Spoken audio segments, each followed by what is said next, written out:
우리가 여행하면서 겪던 고통으로 되돌아가 보겠습니다. 이것은 비아누에바 델라하라의 창립 때 생긴 일입니다. 우리에게는 아주 깊은 샘에서 길어내는 물밖에 다른 물이 없었습니다. 어느 날 어머니는 물을 더 쉽게 기르려고 일꾼들에게 도르래를 설치하게 하시고 그것을 살펴보러 나가셨는데 일꾼들이 기계를 고정시키는 것을 잊어버려서 도르래가 저절로 돌아가기 시작하였습니다. 하느님께서는 어머니를 사랑하신 까닭에 공로의 기회를 주시고자 하셨습니다.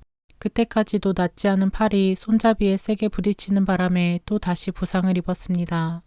며칠 후 그 자리에 고름이 생기더니 아주 위중해졌습니다. 만일 하느님께서 어머니에게 우리와 함께 더 오래 머물 수 있는 은혜를 주지 않으셨더라면 결코 그 상처를 치료하지 못했을 것입니다. 우리는 모두 그 상처가 터지면 어머니가 돌아가실 거라고 생각하였습니다.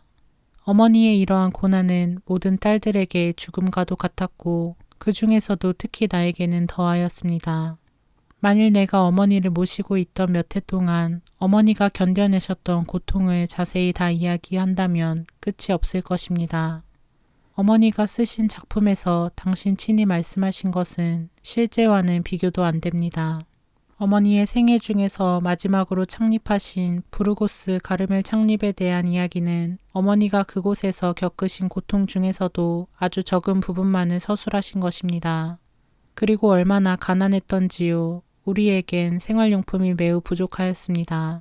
어머니가 극도로 약해진 어느 날 어머니에게 드릴 것이라고는 물에 젖은 조그마한 빵 한 조각밖에 아무것도 없었던 것이 생각납니다. 부르고스의 주민들이 우리를 도울 수 없을 만큼 강이 범람하였고 우리 수녀원은 도시에서 멀리 떨어진 데다가 강둑에 있었기 때문에 우리 쪽에서도 누구를 내보낼 수 없었습니다. 물은 우리 수녀원마저 쓸어버릴 정도로 높이 불어났고 건물 자체가 낡았기에 강물이 출렁거릴 적마다 곧 쓰러질 것처럼 흔들렸습니다. 어머니의 수방은 몹시 허술하여 천장으로 하늘이 보였습니다. 벽은 온통 다 갈라졌고 게다가 부르고스의 기온은 혹독해서 지독히 추웠습니다. 강물이 수녀원 1층에 차올랐습니다. 우리는 상황이 위험한 것을 알고 서둘러 성체를 가장 높은 곳으로 옮겨 모셨습니다.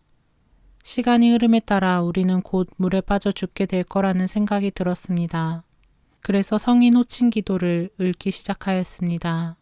아침 6시부터 한밤중에 이르기까지 먹지도 못하고 쉬지도 못한 채 이러한 위기 속에 있어야만 했습니다.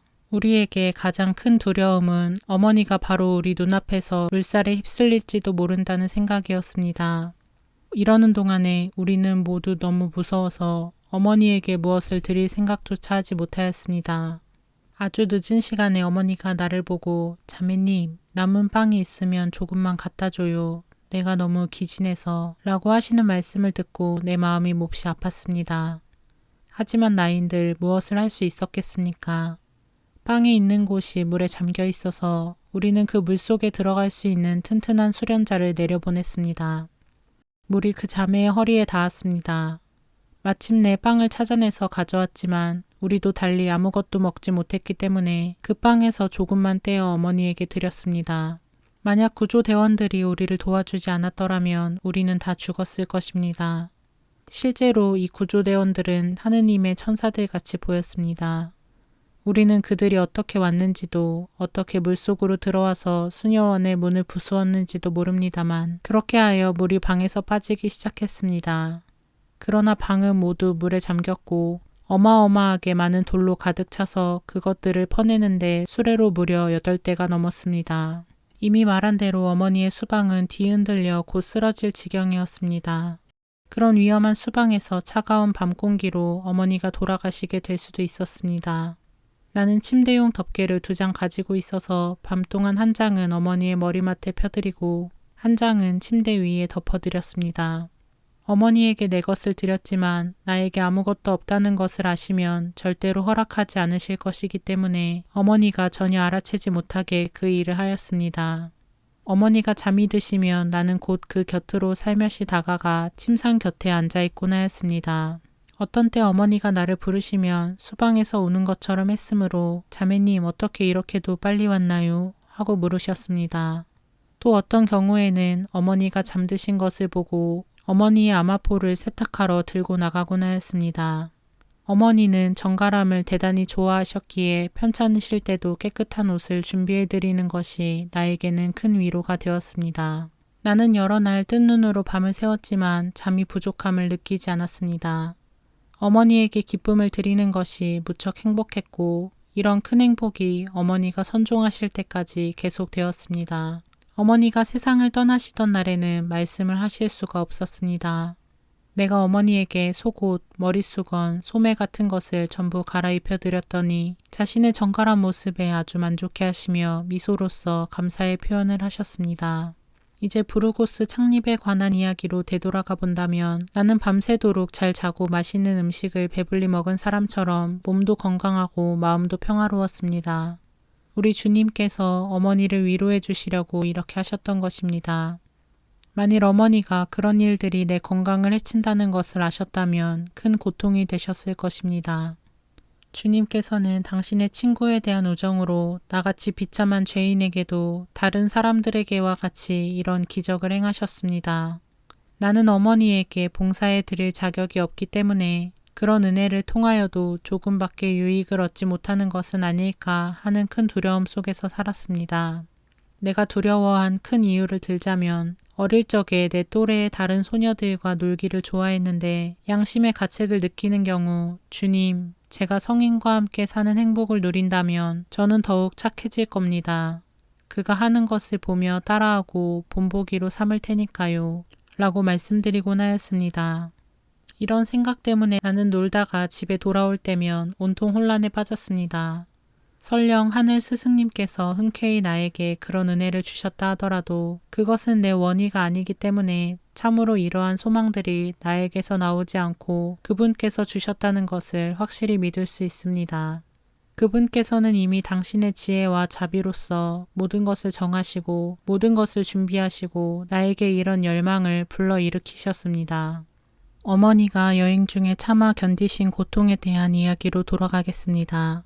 결국 어머니는 부르고스 수녀원 창립 동안에 인내하셔야 했는데 주님께서는 어머니에게 계속해야 한다. 지금까지 너에게 고통이 부족하지 않았지만 내가 견뎌내야 할 다른 것이 아직 남아있다 라고 말씀하셨습니다. 주님의 예언이 입증되었으니 부르고스에서 알바까지의 길은 어머니에게 고통의 연속이었습니다. 쉴 곳을 찾아서 잠시 머물렀던 바야돌리드에서는 더욱 큰 고통을 만났습니다. 하늘 스승님께서는 어머니의 화관을 아름답게 꾸미시려고 당신 십자가의 한 부분을 내주셨습니다. 바야돌리드를 떠나서 어머니가 당시의 원장이었던 아빌라 수녀원으로 가는 도중에 메디나 델 캠포에 들렀습니다. 메디나에 우리가 도착하던 바로 그날 저녁에 어머니는 이미 되었어야 할 어떤 일이 아직 이루어지지 않은 것에 관해서 원장에게 충고하셨습니다. 그러나 하느님께서는 그의 공로를 더 늘리시려고 그곳 원장이 어머니의 의견을 아주 언짢게 받아들이게 하셨습니다. 어머니는 몹시 슬퍼하시며 당신의 방으로 물러가시고 원장은 다른 방으로 갔습니다. 어머니는 이 일이 너무나 고통스러운 나머지 식음을 전폐하시고 온 밤을 뜬 눈으로 새우셨습니다. 아침에 우리는 여행 중에 먹을 것을 하나도 받지 못하고 그곳을 떠나왔는데 그 당시 어머니는 죽음에 이르게 될 최후의 병으로 이미 편찮으셨습니다. 종일토록 나는 어머니가 잡수실 것을 구할 수 없었습니다. 이튿날 작은 마을에 다다랐으나 우리는 여전히 빈핍하였습니다. 먹을 것을 전혀 구할 수 없어서 어머니는 극도로 쇠약해지셨습니다. 어머니는 나에게 자매님, 무얼 좀 줘요, 몹시 어려워요 라고 하셨습니다. 가진 것이라고는 마른 무화과 열매 몇 개밖에 없었고 어머니는 심한 열로 온몸이 불덩이 같았습니다. 나는 어떤 사람에게 값은 상관하지 말고 계란 2개를 구해달라고 하며 은하 4닙을 주었습니다. 그 사람이 가져간 돈으로는 아무것도 살 것이 없다고 하며 돈을 다시 돌려주었을 때 거의 돌아가실 것 같은 어머니의 모습을 보면서 나는 그만 울고 말았습니다. 이때 내가 겪은 슬픔은 어떤 말로도 표현할 수 없는 것이었습니다.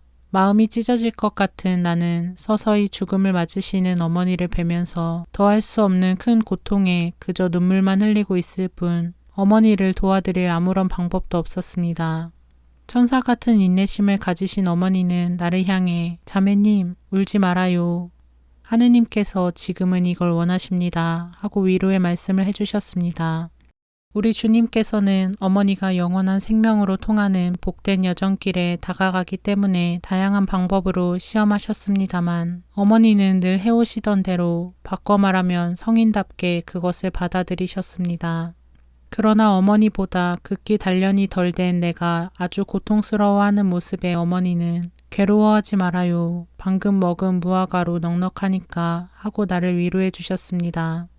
알바에 도착한 그 다음 날 어머니가 완전히 쇠진하셔서 의사들도 이제 얼마 못 사실 것이라고 하였는데 나에게 가장 큰 희생은 내가 이 세상에 남아 있어야만 하는 것이었습니다.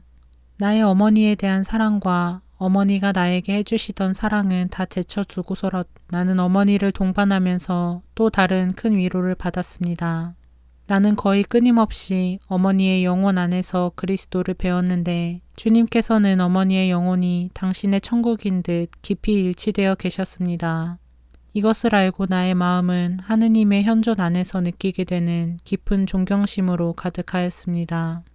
참으로 어머니에게 봉사해 드리는 것은 천상적인 일처럼 아주 기뻤으나 가장 큰 괴로움은 어머니의 고통을 바라보고만 있어야 하는 것이었습니다.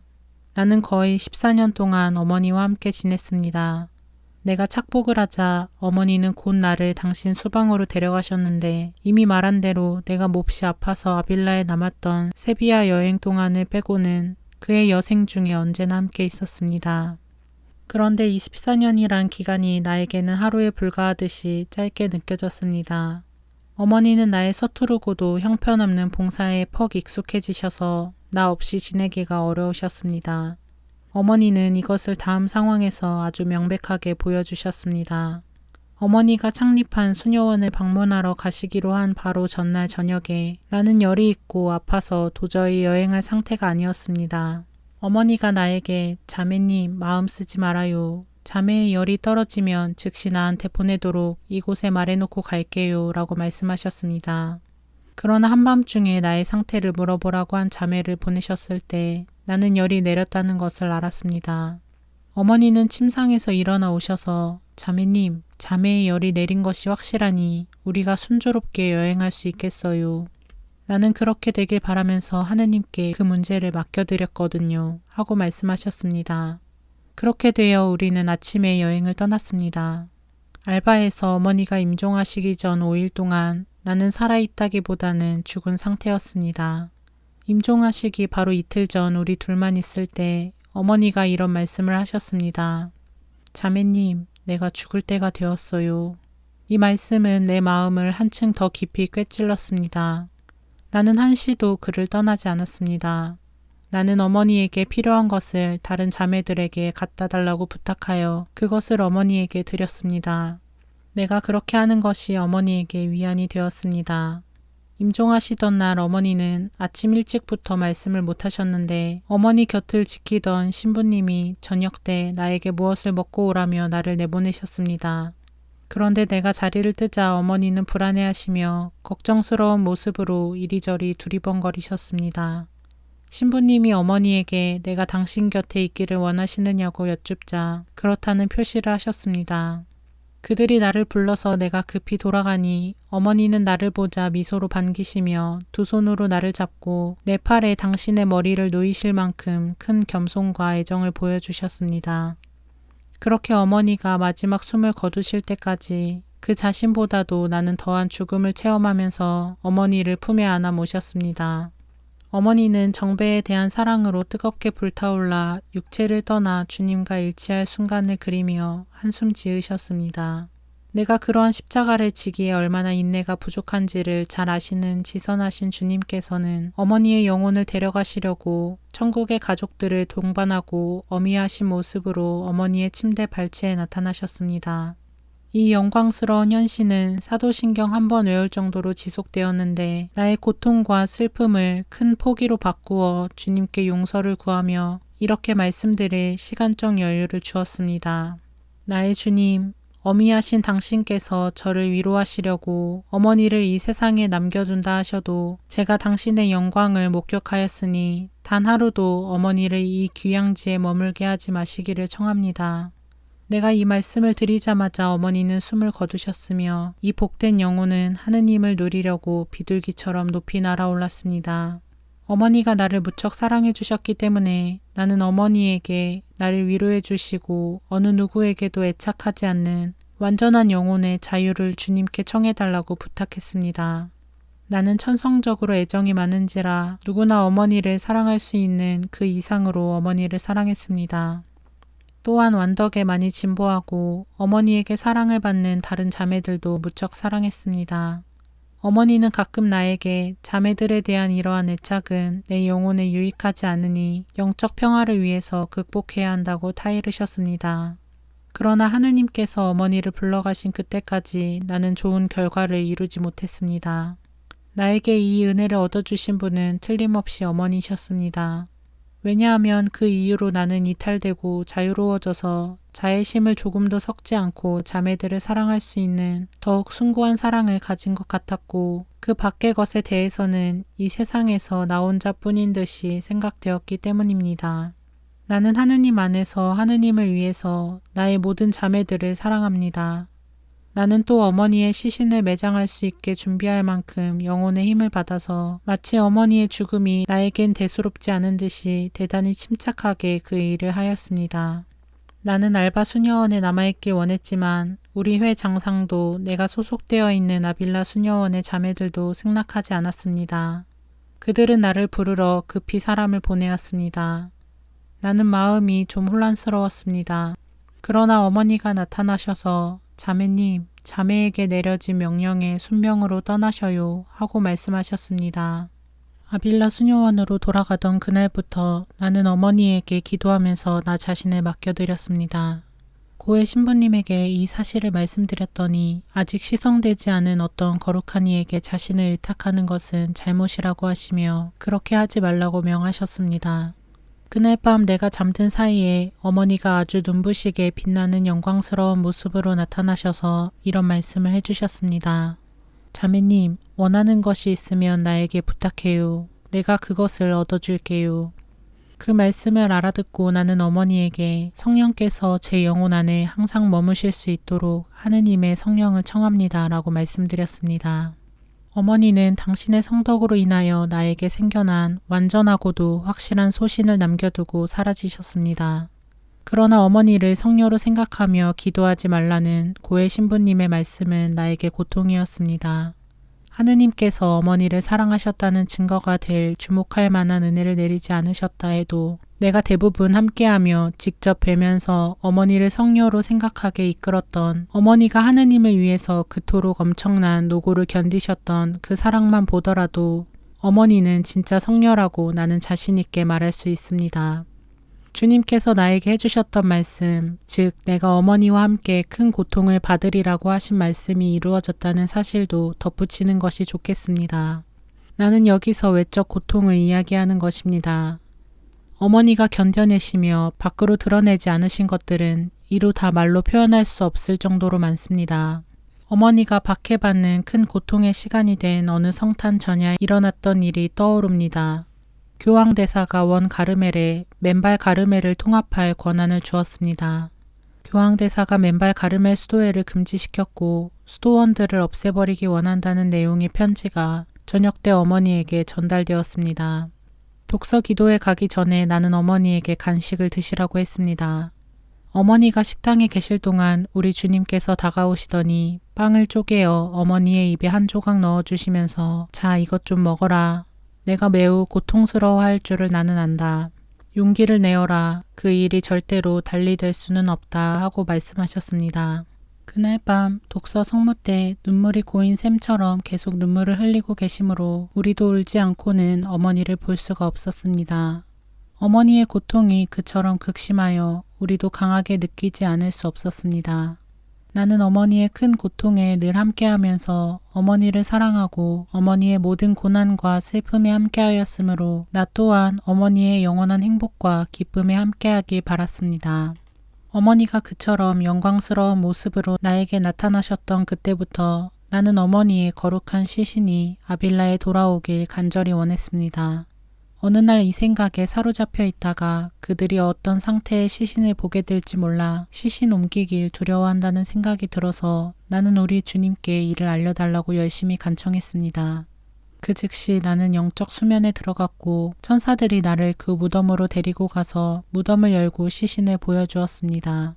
후에 사람들이 시신을 무덤에서 발굴했을 때와 똑같은 색깔에 똑같은 향기가 나면서 아주 온전하였습니다. 천사들은 나에게 어머니의 양팔에 끼인 소매 2개를 보여주었는데 그건 역시 내가 놓아두었던 자리에 똑같은 상태로 온전했습니다. 그들이 나에게 만족해요? 원하는 것이 더 있나요? 하고 묻기에 나는 만족한다고 하면서 내가 아빌라 수녀원에서 어머니를 뵌다면 더 만족하겠으나 알바 공작이 절대로 그것을 승낙하지 않을 것이라고 하였습니다. 그러자 천사들은 알바 공작의 반대를 중시하지 말아요. 그 일을 결정할 사람은 왕이니 이 문제는 오직 그에게 달렸어요 하고 대답하였습니다. 알바 공작 부부는 그러고 나서 얼마 후에 죽었으나 왕은 공작의 후계자들을 기쁘게 하려고 거룩한 시신을 아빌라에 이장하는 것을 별로 좋아하지 않았습니다.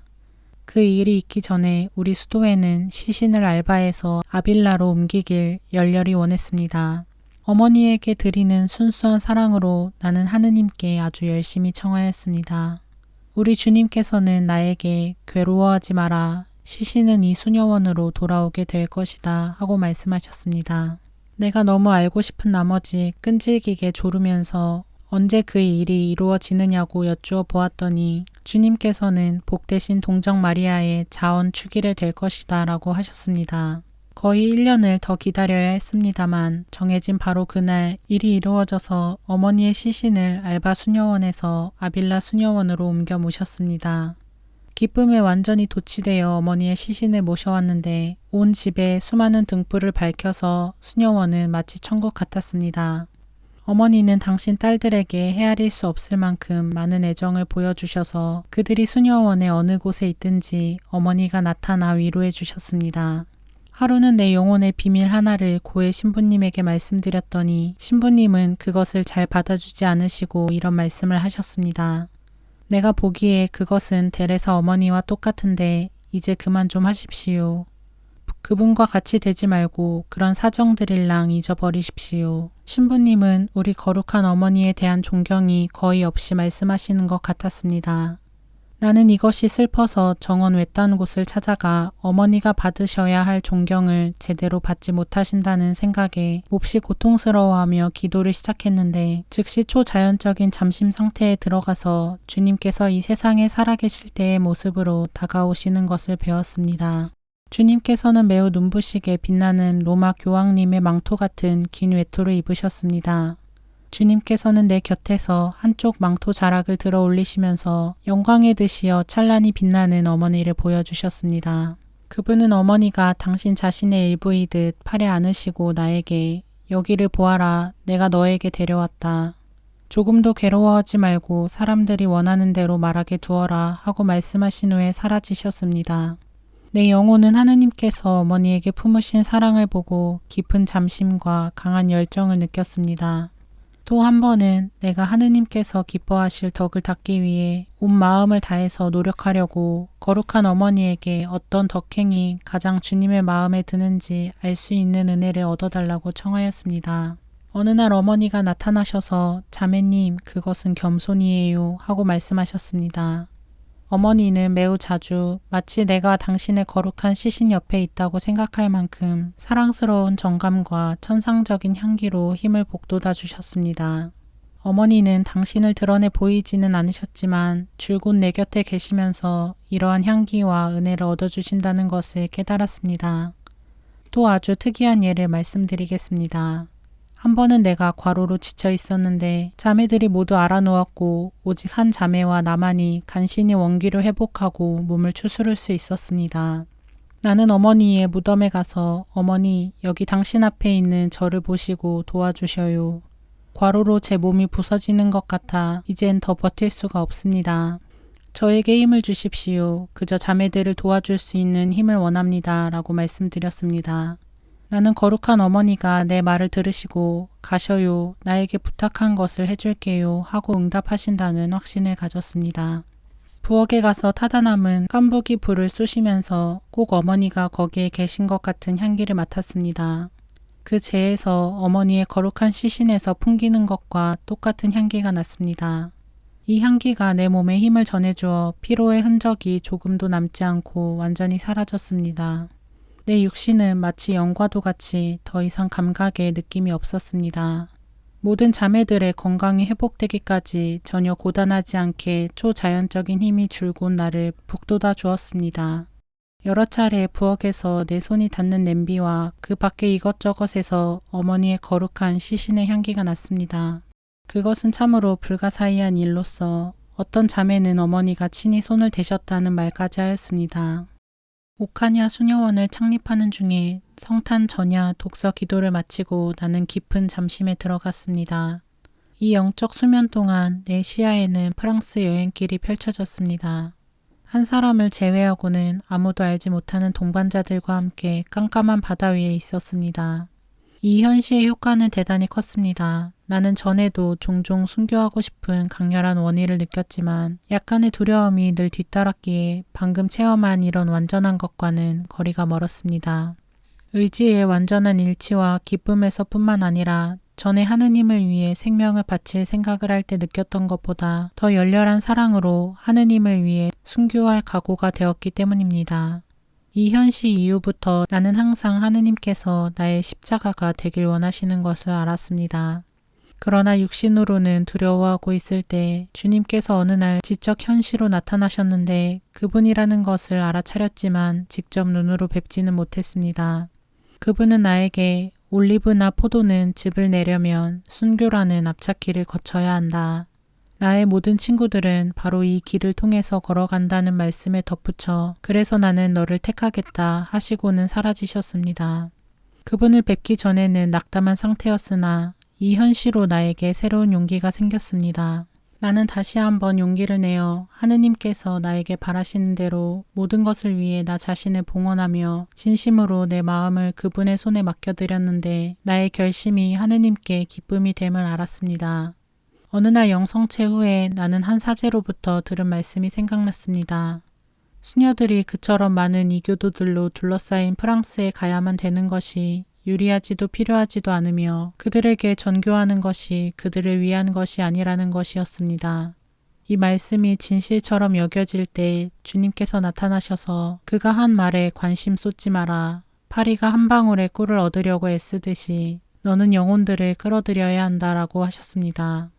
이때 마침 프랑스 사람들이 스페인 가르멜 수녀를 맞아들이려고 스페인에서 아주 열심히 노력하고 있었는데 이 점에 대해서 스페인 사람들의 의견이 매우 분분하게 갈라졌습니다.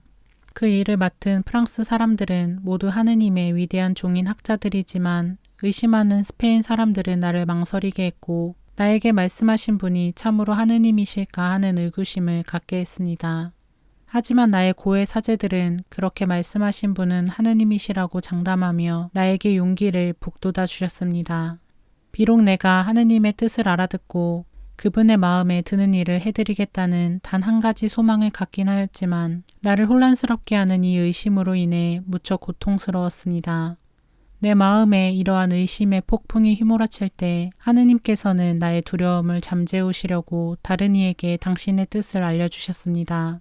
우리 수녀원의 아주 거룩한 자매가 나의 출발을 찬성하지 않고 이 계획이 포기되기를 간절히 원하였습니다.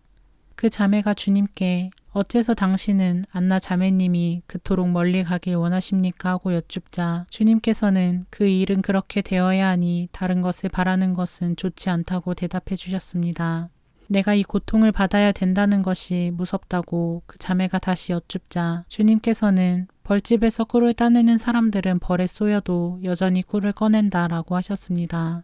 아빌라 성 요셉 수녀원의 모든 자매들과 그 도시의 모든 주민들이 나를 하느님께 맡겨드렸습니다.